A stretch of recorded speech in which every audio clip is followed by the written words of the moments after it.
네, 반갑습니다. 이희천입니다.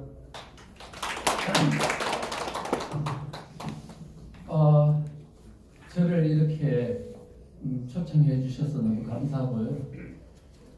사실 오늘 저를 이렇게 부른 이유는 아마 얼마 전에 만든 반대한민국 세력의 비밀이 드러나다는 476페이지짜리 책이 나와가지고 아마 그것 때문에 이와 관련된 주제를 이렇게 발제하도록 하신 것 같습니다. 어쨌든 부족한 부분이 있습니다. 그렇지만 좀 잘 이해해 주시고요. 논문을 좀 이렇게 장문에 논문을 썼는데 그걸 참고해 주시면 되고, 오늘은 아마 대중적인 이해도를 높이기 위해서 좀 쉽게 파워포인트를 이용해서 이렇게 설명하니까 좀 양해를 해주시면 고맙겠습니다. 주제가 반공을 반밀로 치환하는 자들의 정체를 밝힌다. 제가 처음에 주제를 받았을 때 시적이라는 느낌이 들었습니다. 그 핵심적인 내용은 뭐냐?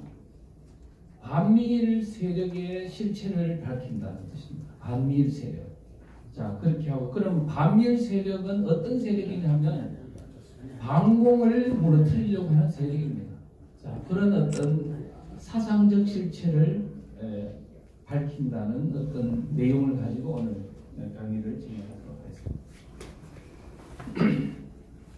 그럼 우리가 지금 반밀 세력이라 하면 쉽게 이야기하면 대한민국의 반체제 세력입니다. 반체제 세력.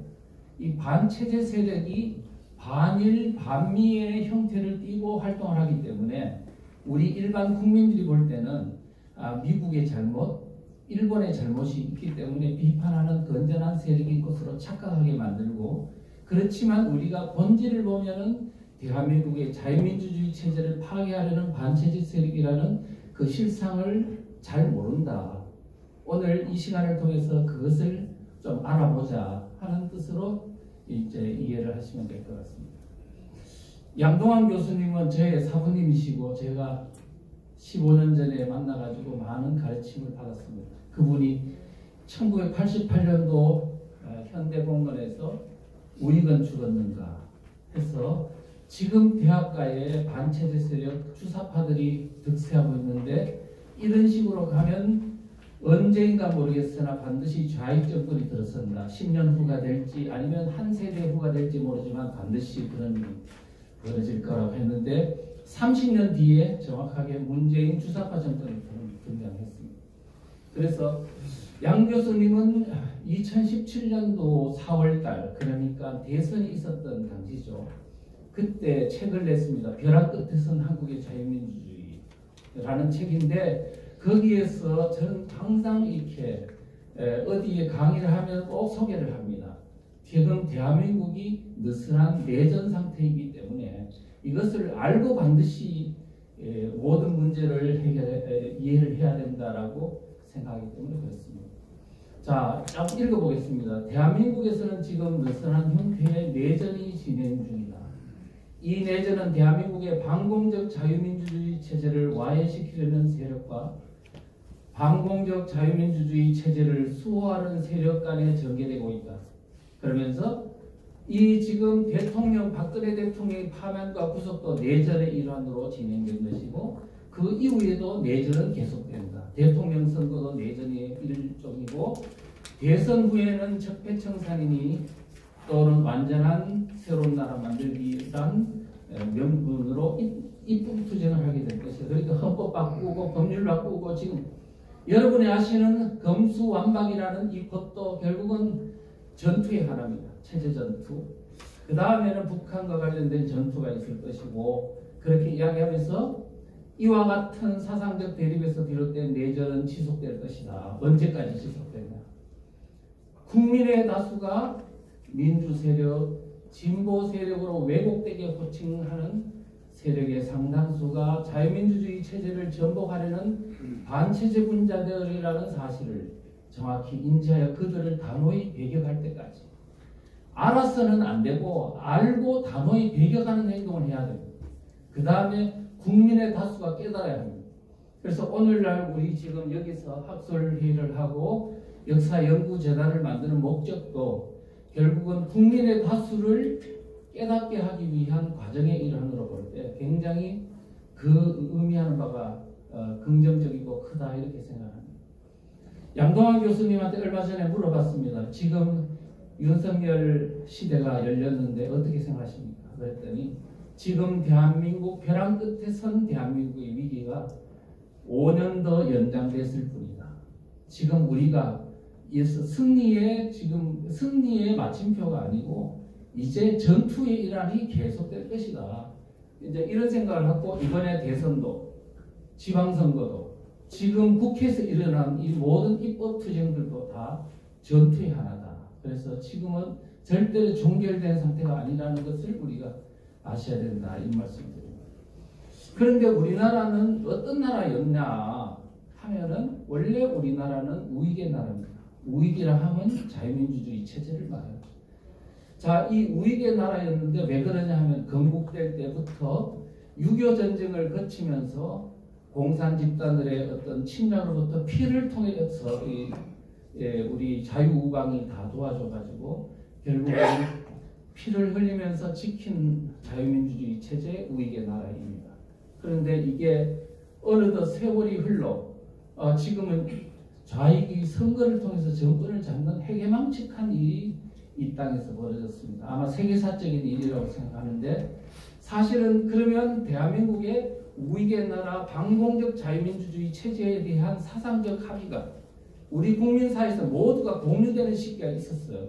6.25 전쟁을 겪고 박정희 대통령 지나면서 70년대까지는 그와 같이 같았고 80년대 들어와서도 80년대 초반까지는 국민들의 어떤 사상적 합의가 유지됐다고 보는데 이게 어떤 85년 6년을 거치면서 주사파가 대학가에 폭발적인 성장을 하게 되면서 이제 대한민국은 바야흐로 이제 대한민국 세력이냐 반대한민국 세력이냐의 치열한 사상전을 벌이게 되는 이런 사상적 합의가 깨지는 이런 사태에 이르게 됐습니다. 그래서 우리가 80년대 초반만 하더라도요, 이 어떤 합의냐 하면 대한민국은 자유민주주의 체제이고 시장경제 체제이고 그 다음에 북한은 절대로 안 된다. 반공, 그 다음에 반북 어떤 그런 태도. 거기다가 한미동맹은 굳건해야 된다. 미국은 혈맹이자 우리의 자유민주주의 체제를 지키는 절대적 동맹국이라는 인식. 이것이 우리가 국민들이 갖는 합의였어요. 그런데 이게 80년대 중반에 깨지기 시작하는데 이게 깨지는 그 과정이 굉장히 중요합니다. 82년도에 뭐가 있었냐 하면 여러분 잘 아시는 부산 미문화원 방화 사건이 있었습니다. 문부식이라든가 이런 부산에 있는 대학생들이 그 미문화원을 문을 뜯고 들어가서 휘발유를 뿌리고 해서 일명이 이제 질식사하는 사태까지 있었죠. 그때 중앙일보 사설에 보면은 도대체 반미투쟁이란 있을 수 없다. 반공과 친미는 헌법 이상의 국민적 합의다라고 이렇게 표현했어요. 헌법 이상의 가치가 있다는 거예요. 지금 어떻습니까? 미국은 북한보다도 더 적대적인 나라라고 인식하는 그런 사람들이 많아진 이쯤에서 생각해 보면 그때 가졌던 국민들의 반공과 친미는 헌법 이상의 가치를 갖고 있다고 하는 그 표현이 좀 생소하게 느껴질 정도입니다. 그 정도로 그때 당시에는 우리는 사상에 대한 합의가 이루어지고 있었다. 그런데 이게 어떻게 돼가지고 갑자기 이렇게 엉망진창이 돼버렸냐.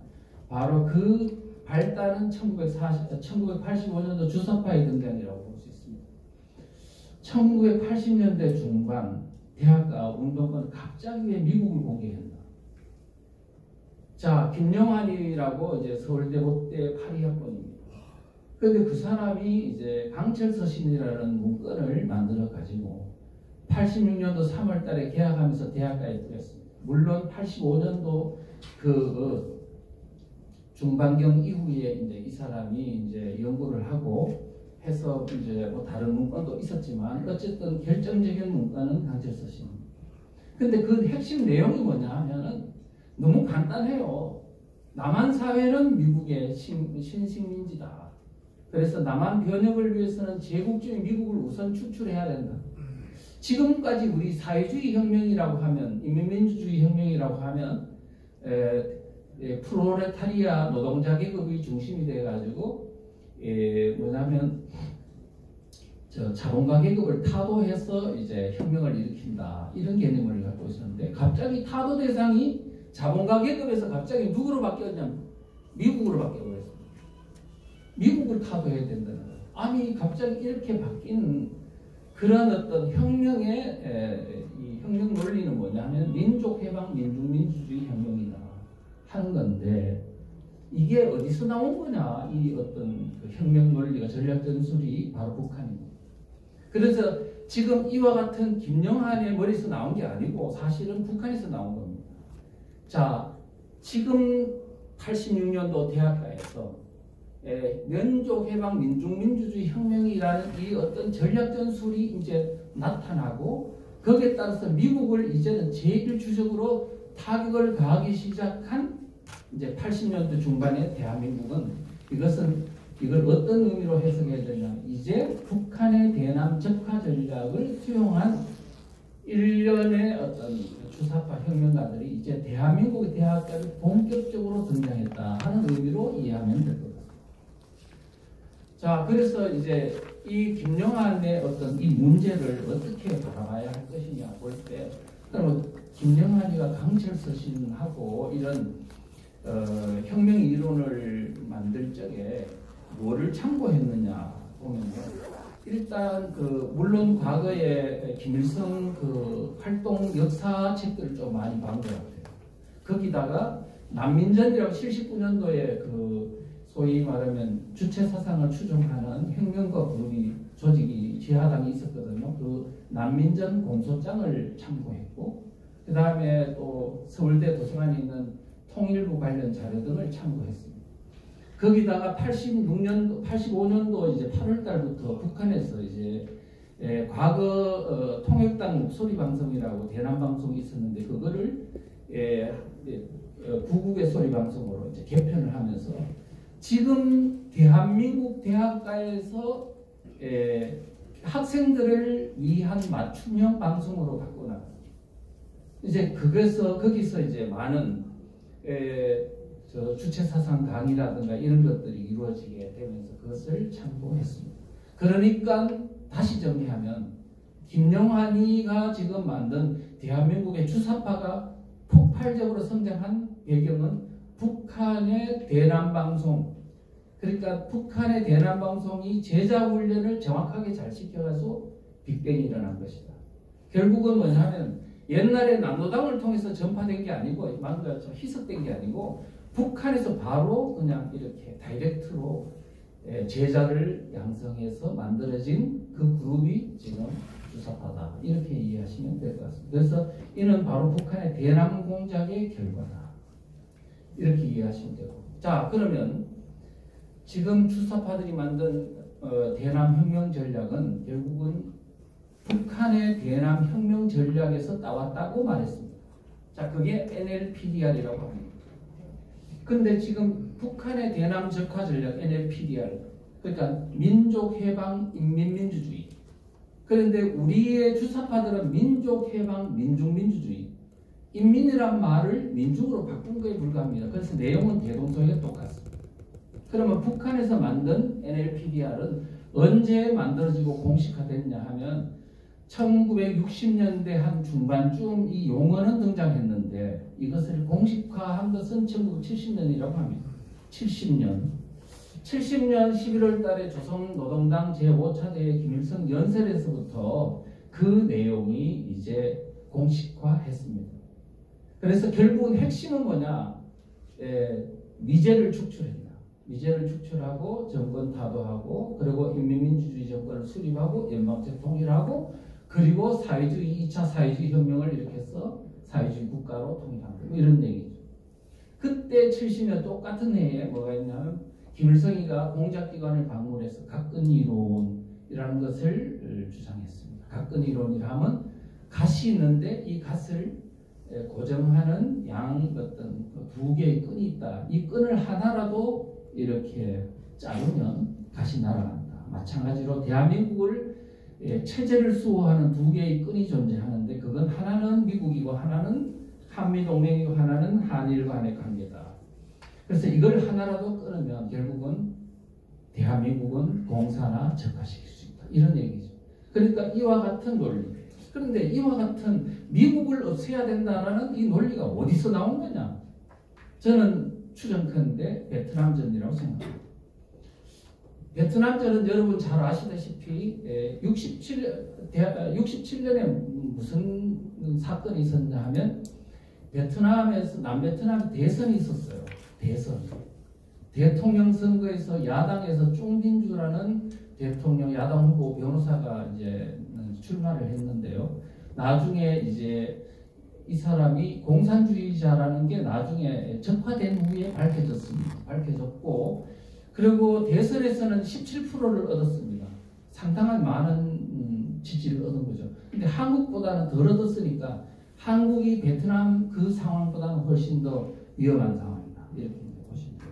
그런데 그때 쫑딘주가 나와서 했던 말이 뭐냐면 지금 우리가 전쟁을 북베트남과 남베트남이 같은 민족인데 전쟁을 해서 시체가 산을 이루고 피가 강을 이루고 있다. 그래서 우리가 하늘에 계신 조상님들이 보면 얼마나 슬퍼하시겠느냐. 그래서 이제 내가 대통령이 되면 평화협정을 맺고 미군을 철수시켜서 결국 평화적으로 남북 문제를 해결하겠다 했습니다. 미군을 철수하겠다. 자, 그럼 철수하겠다는 목적은 철수시키겠다는 목적, 평화협정을 맺겠다는 목적은 미군을 몰아내고 결국은 적화통일을 하겠다는 것이었는데 표현을 너무나 예쁘게 하니까 일반 사람들이 몰랐던 거죠.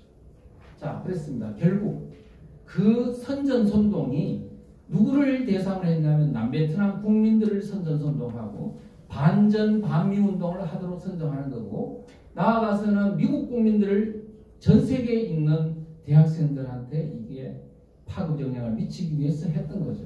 그 결과 어떤 일이 벌어졌냐 하면 바로 67년도의 일이잖아요. 68년도에 68혁명이 일어납니다. 그 68혁명이라 하면 프랑스만 일어난 게 아니고 미국의 대학가에서도 68혁명 대학가들의 반전 반미운동이 일어나고 유럽에서도 일어나고 그 다음에 일본에서도 일어나고 전 세계의 대학생들이 완전히 오늘날 80년대에 우리가 좌익혁명 운동이 586 운동이 일어난 것과 같은 것들이 일어나죠. 바로 그때 뭐가 있었냐? 미국 대통령 선거가 있었어요. 자, 이와 같은 학생들이 막 반미운동, 반전운동이 일어나는 상황이니 아무리 닉슨 대통령이 안보관이 투철하고 공화당 후보를 하지만 거기에 편승 안 할 수가 있겠냐고요. 그래서 닉슨 대통령이 베트남에 있는 미군을 철수하겠다는 공약을 하게 되고 그 다음에 대통령이 당선된 후에 69년도 1월인가요? 취임식을 하면서 69년도 7월 달인가 괌에서 닉슨 독트린을 발표합니다. 동아시아의 안보는 너가 책임져라. 그러니까 우리 미국은 이제 철수하겠다는 거죠. 결국은 그 입장에 따라서 73년도에 파리 평화협정을 맺고 미군을 철수하고 75년도에 북베트남이 남베트남을 침공해서 58일 만에 대통령궁이 점령되면서 공산화에 완료됐습니다. 결국은 이 사건을 보면서 김일성이가 뭘 생각했겠냐. 그러니까 67년도 8년도에 닉슨 독트린을 보면서 결국은 정답은 공산화를 할 수 있는 정답은 미군 철수구나. 미군 철수가 답이다. 이렇게 판단을 했던 것 같습니다. 그게 70년도예요. 그래서 바로 민족 NLPDR의 이론이 나오고 그 다음에 각근 이론이 나오고 하는 것들이 그때적 시대적 상황에 이렇게 영향을 받았다 이렇게 생각합니다. 자, 그러면 반미운동이 어떻게 전개됐냐? 80년도에서 2000년도에 이르기까지 반미운동은요.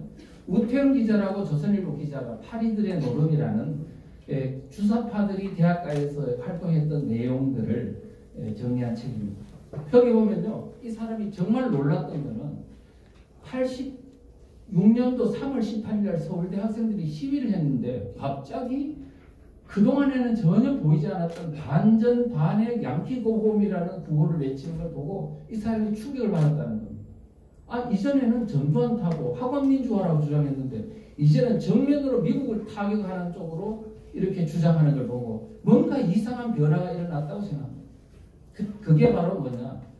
김영환의 강철 서신이 배포되는 시점과 정확하게 일치합니다. 자, 그래서 그 이후에 보면 미국은 민중의 철천지 원순의 그 다음에 미저의 심장의 칼을 등등등 이와 같은 아주 과격한 반미 구호들이 대학가를 휩쓸게 됩니다. 자, 그리고 87년도에 60항쟁이 일어났는데 주사파 학생들이 이게 사실은 주역이 돼가지고 결국은 직선제를 쟁취하게 됩니다. 그러자마자 그들은 민주화의 월계가를 쓰게 됐으니 대학가에서는 얘들의 자부심이 얼마나 대단했겠습니까? 지금 이게 경희대 정문입니다. 그때 80년대 말에 경희대 정문 앞에 저런 성조기를 그려놓고 이제 대학교 학생들이 밟고 지나가게, 자동차도 밟고 지나가게 했습니다. 무슨 목적이냐면 미국은 밟혀져야 마땅할 나라다, 이런 인식을 주기 위한 것이죠. 그러니까 매일 저렇게 하면 자기도 모르게 어떤 반미의식이 침식될 수밖에 없도록. 그래서 그때 당시 대학가에서는 위수 김동인이, 친지 김동인이 이러한 용어를 일상적으로 사용하고 인공기를 걸어놓고, 또는 대학가에서는 어제 있었던 북한의 국외 소리 방송에서 무슨 내용이 있었는지 토론을 하면서 학업을 했으니 이 나라가 정상적인 한 세대가 다 그랬는데, 그래서 우리는 지금 이런 부분들이 어른들이 볼 때는 나중에 또 철이 들고 세상에 나오면 다 달라질 거라 하지만 사상은 그렇게 한번 물들면 쉽게 달라지는 게 아니라는 걸 우리 어른들은 너무 몰랐던 거죠. 자, 그래서 이 우태영 기자, 그런데 국민들이 너무 몰랐다는 걸 쭉 이 사람의 이제 책에 써놨더라고요. 뭐냐면 그때 당시에 교수들은 뭐 했냐 보니까 이렇습니다. 학생들의 주장이 무엇인지, 학생들의 행동이 학생의 본문에 걸맞는지 따져보는 교수는 거의 없었다. 그 다음에 언론 종사자들도 비슷했는데 양비론, 양시론으로 취급해버렸다. 그 다음에 자신은 이 기자잖아요. 조선일보 기자고 서울대 담당이잖아요. 그래가지고 이상하다 이거예요. 자유민주주의가 아니라는 걸 대충 간파했는데 기자로서 학생들을 잡아가지고 확인하려 했으나 쉽지 않았다. 그 기자에게는 본심을 털어놓지 않았다. 주세파들인데도 얘들이 뭐냐면 민중이니 자주니 평화니 이런 어떤 포장 용어를 쓰고 진본인이죠.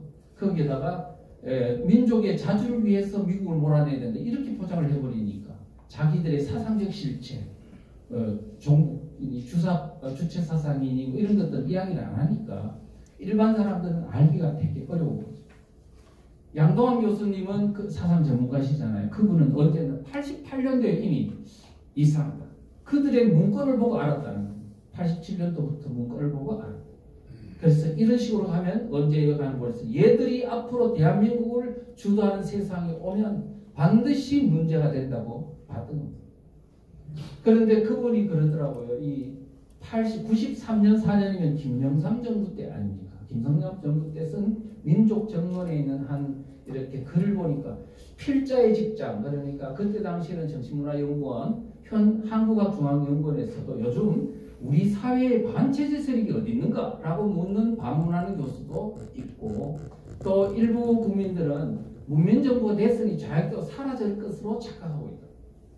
사상적인 것들은 한번 박히면 절대로 이게 교정이 안 됩니다. 특별한 자기 노력이 없는 한은. 그런데 그런 걸 무시했고, 그 다음에 뭐냐면 1990년도 전후에 동부 공산권이 무너졌지 않습니까? 공산국가가 무너진 것을 공산주의 사상이 사라진 걸로 착각을 합니다. 그래서 반공 이야기하면은 시대착오적이다, 그 다음에 극우다, 이런 식으로 해서 매도했기 때문에 오늘날 대한민국에 왜 이토록 무감각하게 당했냐 하니까 그것을 경종을 울려주는 사람이 하나씩 둘씩 사라졌기 때문에 그렇다, 이렇게 볼 수 있습니다. 김영삼 대통령은 1996년에 한 청년 연세대 사건이 있었습니다. 연세대를 점령해가지고 막 불을 붙여가지고 그때 종합관인가 뭔가 불이 타고 난리가 났죠. 그때 김영삼 대통령 아직도 저런 세력이 있나? 공권력에 도전한 세력은 용서받을 수 없다고 해서 수사 지시를 내려서 수사를 했습니다. 그런데 공안기관이 수사를 개시해서 이적단체로 판결을 냈습니다. 그런데 사람들이 묻죠. 그때 그러면 지금 대통령이 꼭 지시를 해야 이 수사를 하냐고 그랬더니 우리 고영주 변호사의 많은 검사들이나 이런 공안 관계자들이 그래요. 그때는 수사를 할 수 없었어요.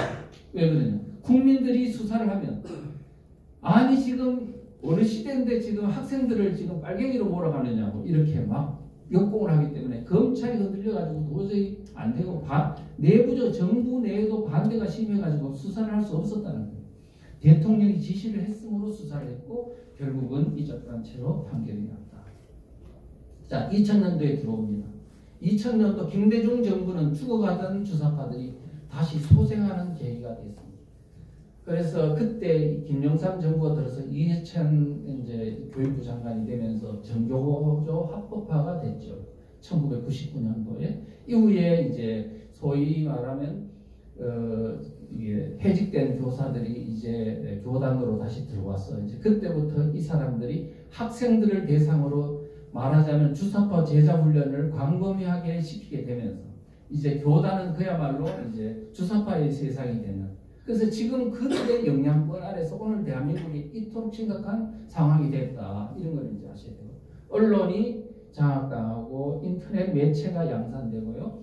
문화적 수단이 있죠. 영화니 드라마, 소설 이와 같은 것들이 반체제적, 반미적인 어떤 것들이 많이 양산됐습니다. 영화로 따지면 웰컴 투 동막골 2005년도, 괴물 2006년도 이와 같은 영화들이 등장하고 그 다음에 2000년도 6월 달에 가면은 김대중 대통령이 북한의 김정일과 이제 남북 정상회담을 하죠. 자, 그때 6.15 공동선언을 했는데 그 영향이 굉장히 지대합니다. 일반 사람들은 그걸 잘 몰라요. 자, 그 다음에 이제 이와 같은 엄청난 종북 친북 단체들이 결성이 되고 이제 연대체들이 구성되면서 엄청난 조직 역량을 강화하게 되고 이제 이 사람들이 조직 역량이 강화되면서 결과가 뭐냐? 이제 드디어 광장으로 뛰쳐나온 겁니다. 그래서 이제 효수 미성 사건부터 이제 광화문 광장 촛불 시위가 등장하게 되는 배경이 되는 겁니다. 자, 그때 6.15 선언 후에 반미 친북단체들이 양상됐다고 했는데 이제 좀 대표적인 보면 국가보안법 폐지 국민연대 2000년 7월. 자, 6.15 선언 다음 달이죠. 실천연대, 통일연대, 6.15 청학연대, 민중연대, 연방통추, 6.15 공동이 등등 이런 것들이 새롭게 양산이 되고 그래서 햇볕 정책 이름으로 북한과 교류하는데 그의 주도적인 역할을 하게 되고요. 그래서 이제는 햇볕 정책이라는 이름으로 이제는 친북, 종북 활동을 이제 마음 놓고 하는 상황에 이제 이르게 됐습니다. 그 다음에 기존에 있는 단체들이 있죠. 전국연합, 민노총, 정계조와 같은 단체들도 이제 대중투쟁을 할 수 있도록 연대체가 이제 구성이 됐습니다. 이런 조직화가 결국은 이제 얼마나 규모가 됐느냐 하니까 이걸로 한번 볼게요. 2002년도 효수 미성 사건 때 참여단체가 몇 개냐면 500개 단체 정도 됐습니다. 그런데 2008년도 광우병 파동 때는 이 참여단체가 얼마였냐 1800개 단체로 늘어났습니다. 박근혜 대통령 퇴진 투쟁이 있었을 때는 참여단체가 1500개 정도 됐습니다. 그러니까 2000년도부터 시작해서 어마어마한 단체들이 이제는 그렇게 결집되고 생성되면서 이제는 대중투쟁을 통해서 이제는 그냥 학생들끼리 모여가지고 자기들만이 사상 공유가 아니고 대중을 이제 운동을 통해 가지고 대중을 의식화시킬 수 있는 단계로까지 이제 역량이 강화됐다는 뜻으로 이해하시면 될 것 같습니다. 그렇게 해서 등장한 게 대중투쟁, 광장투쟁 이런 것들이 했는데 이제 효수 미선, 평택 미군기지, 메가더 동상 파괴 이런 것이 있었죠. 2002년도 여동생 촛불 시위가 있었는데 2002년 12월입니다. 그때 실천연대 노래회가 주한미군 철거가 탱크라도 구속해 이런 노래를 불렀죠. 근데 이 사람들이 누구냐 하니까 바로 실천연대 조직원이 김정일 충성 맹세문 보내고 북경에 가서 북한에 있는 간첩하고 지금 하면서 그렇게 했던 것을 생각해보고 그 다음에 메가더 동상 파괴 시위도요 5,000명이 시위를 하고 3개월 동안 69일간 죽창을 들고 했는데 그 배경을 보니까 북한의 지령이 있었더라고요. 왕재선 간첩단 사건이 적발됐을 때도 그게 드러나고 반일 운동에서도 이제 우리 아시는 민족문제연구소도 그 참여자들, 그 다음에 활동을 보면은 그렇고, 정대협도 보면 90년도에 만들어져가지고 수요 집회, 그러니까 일본 대사관 앞에서 시위하는 행사를 해서 20년 동안 했으니까 몇천 년을 했죠. 그런데 그 주도 인물인 윤미향, 남편에 있는 김모모 씨, 여동생과 남매 간첩단 사건의 연루자고, 그 다음에 김모모 씨는 이석기 경기동구 연합회 소속원으로 알고 있습니다. 그래서 이게 결국은 반미나 반일이 배후에는 반체제 세력의 배후들이 다 있다. 자, 그리고 지금 이제 이러한 것들이 국민의 우리 의식에 얼마나 많은 악영향을 미쳤냐면 바로 그때 2004년도에 육사 가입교생 대상을 해봤더니 주적이 누구냐면 미국이 34%, 북한이 33% 이렇게 나왔고요. 마지막에도 보면 2008년도에도 대한민국 안보의 가장 위협적 나라 미국이다. 그 다음 일본이다. 이렇게 나왔으니 이게 바로 반미운동이 강금하게 일어났던 영향을 그만큼 우리가 젊은이들이나 국민들이 많이 받았다. 이렇게 볼 수 있습니다. 근데 지금은 어떠냐? 많이 달라졌습니다. 문재인 정권 아래서. 그래서 이게 역설적입니다. 역설적. 문재인 정권이 대한민국의 안보관을 많이 바로잡았다. 아, 이러면 안 되는구나 하는 것을 깨닫게 한 것 같습니다. 그래서 지금 한국일보의 보도 2001년도 5월에 보면 4개국 호감도를 조사한 미국이 56%를 압도적이니 일본은 지금 현재 계속 반일 감정을 이걸 부추기기 때문에 아직 이게 안 좋고요. 그 다음에 통일연구원이 2021년도에 보면 주한미군 주둔 필요성을 조사를 했는데요. 어떻게 나왔냐? 현재 주한미군이 주둔해야 된다 하는 게 90.3% 나왔어요. 국민에. 그 다음에 통일 후에도 주둔해야 된다. 61%나 나왔습니다.